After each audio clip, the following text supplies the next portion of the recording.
તો અહીંયા કયું બધું લીધું આમ પીંડલું આખું और મેં કીધું આ શું કરવાની થઈ એ તો બટન ખોલી નાખો પછી તો બધામાં ચોટાડવા જ માંડ્યું આમાં બધીમાં આમ આમ કેવા ચોટાડવા માંડી હાથમાં ચોટાડ્યા બે પગુમાં ને મારે બાંધીને આ શું કરવાની થઈ પછી સાપ ચાલુ કરીને તો મને કે હેલો મિત્રો, ગુડ મોર્નિંગ. વાગી ગયા છે અત્યારે 9 અને અત્યારે છું હું ઘરે, કારણ કે આજે અમારે જરાક દવાખાનાનું કામ છે તો મારે એ પતાવવાનું છે. અને સવારમાં ઉઠી અને અમારા ફેમિલી મેમ્બરની મિટિંગ હાલે છે. તો મારા મમ્મી જય માતાજી, જય શ્રી કૃષ્ણ. મોટેથી બોલ જો સંભળાય. જય માતાજી, જય શ્રી કૃષ્ણ. આજે અમે થોડીક તબિયત લૂઝ થઈ છે એટલે દવાખાને જવાનું છે. અને અમારે જો એક માણસ એવું છે કે એ નથી નાચતું કે નથી જોતું. જો નાઈ લીધું ને બરફમાં એકવાર, એટલે ખાવ બધાને કહેવાનું ન હોય. બરફમાં એકવાર નાઈને બેસી ગયો અટાણમાં. નાયું કાંઈ નથી ભાઈ, હાથ મોઢું ધોઈ લીધું ને કપડાં બદલાવી દીધા. ગોળી ખાઈ લેવાની, મેડિકલમાં મળે. તમારે જોતી હોય તો કમેન્ટ કરજો, હું તમને ગોળીનું નામે આપી દઈ કે ન નાવું હોય તો કઈ ગોળી ખાવાની. કા તો હાલો, અમારે ગામમાં જવું છે. હું ફટાફટ મારું કામ પટાવું અને તમે લાઈક અને સબસ્ક્રાઇબ ઠોકો.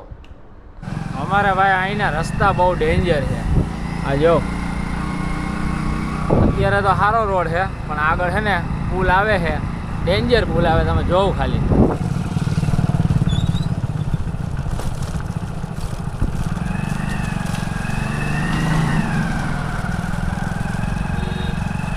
આ પુલ ગયું ને ભાઈ, એ ચોમાસામાં એટલી અમારે થોડોક વરસાદ થાય ને તોય ભરાઈ જાય, એટલી હેરાનગતિ કરે કે તમે વાત પૂછો માં. હવે તો રસ્તો સારો છે અને અત્યારે હું પૂગી ગયો રેલવેના પુલ પાસે.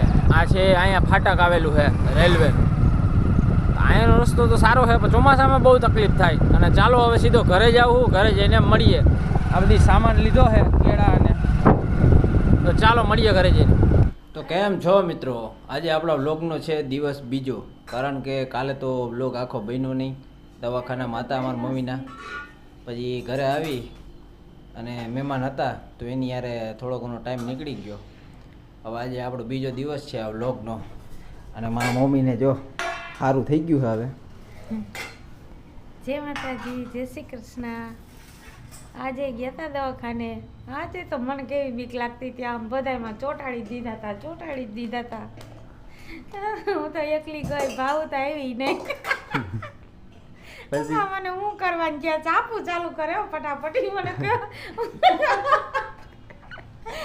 હું ચોટાડ્યું ઓલો કાર્યક્રમ કરવાનો ન હોય ચોટાડે ઓલા હાથમાં પગમાં એ ચોટાડતું પાઘડી ચોટ લાગશે.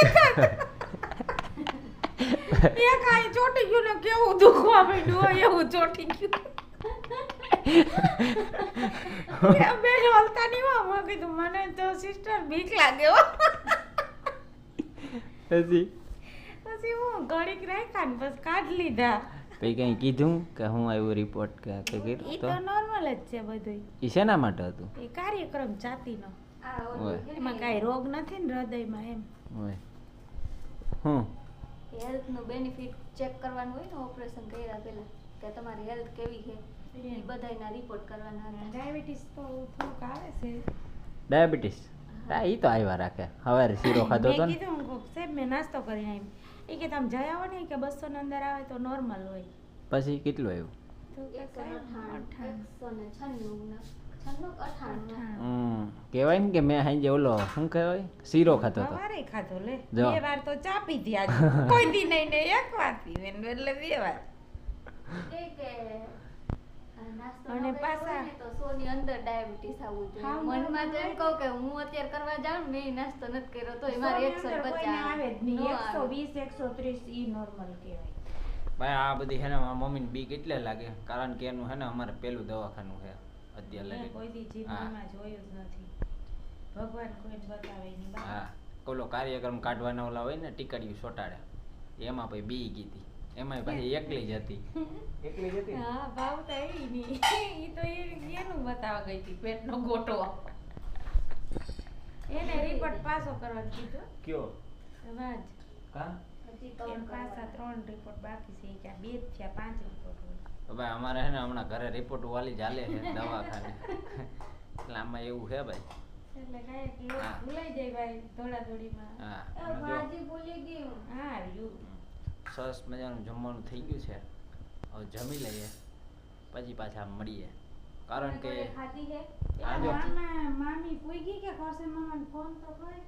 મેં તો કર્યો તો ઘેરે તો- ભાઈ છે ને કલી મલ્લીની ભાજી છે. તમે કોણીયા કોણીયા ખાધી કમેન્ટ કરો. એ છે ને જે પહાડ હોય ને એમાં જ ઉગે ઈ. પાણા હોય ને પાણા એમાં ઉગે ઈ. પેલો વરસાદ થાય ને તઈ જ. હા પહેલા વરસાદમાં જ ઉગે પછી ન ઉગે ઈ.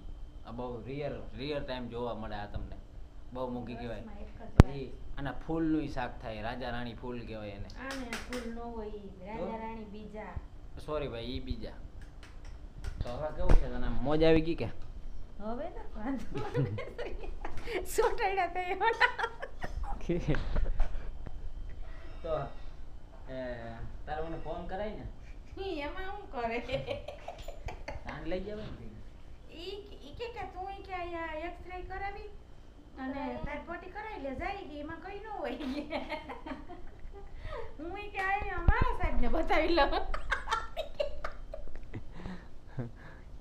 પછી મેં તો એક્સરે કઢાવી લીધો તો ઓલી છોકરીએ કાઢી દીધો ઈ કે અડધી કલાક પછી બેન ને આવજો ઈ કે સાહેબને બતાવીને જમા કરાવી દેવું હું કહું વાંધો નહીં હવે ઈ કે તમે પોટી કરાવી આવો જાઓ હું કહું ક્યાં તો કે 4 નંબરમાં જાઉં હું તો ત્યાં ગઈ ત્યાં જઈને મેં તો કે આપ્યું મારી ફાઇલ તો એ કે મને કે બેન વાહ હોઈ જાવી કે સેલા રૂમમાં હું તો ત્યાં ગઈ પડદા ઉચકાવીને હું તો ત્યાં ઊભી ઠેલી મૂકી તો ઓલી બેને કાંઈ મને કે બેની કાંઈ હોઈ જાવી કે આ બાજુમાં એ બીક લાગવા માંડ્યો હું કહું આ શોટ દેવા જ થઈ કે હું